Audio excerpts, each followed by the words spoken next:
শুভ দুপুর বন্ধুরা, আমি সুস্মিতা।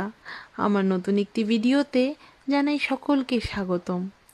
আশা করি সকলে খুব খুব ভালো আছো, কিন্তু রোজকারের মতন আমি বলতে পারছি না যে আমরা খুব খুব ভালো আছি, কারণ আমরা সত্যি তেমন একটা ভালো নেই। মেয়ের হাতে ব্যথাটা প্রচুর প্রচুর আছে, যার জন্য কি বলবো তোমাদের, আমি সহ্য করতে পারছি না।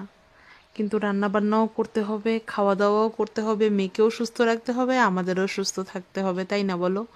সময় তো নিজের গতিতে বয়েই চলেছে, তাই বলে তো আমরা থেমে থাকতে পারবো না।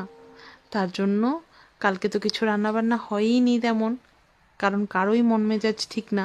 তাই ভাবলাম এখানে প্রচুর প্রচুর বৃষ্টি, তার জন্য আজকে একটু খিচুড়ি করলাম। তার জন্য আজকে একটু গরম গরম খিচুড়ি, এদিকে করেছি একটু নিরামিষ তরকারি, একটু চিনাবাদামও দিয়েছে আজকে নিরামিষ তরকারির মধ্যে, আর সাথে করেছি পটল ভাজা। মন মেজাজ ঠিক না থাকলে রান্না বান্নার দিকেও মন বসে না, তাই না বলো?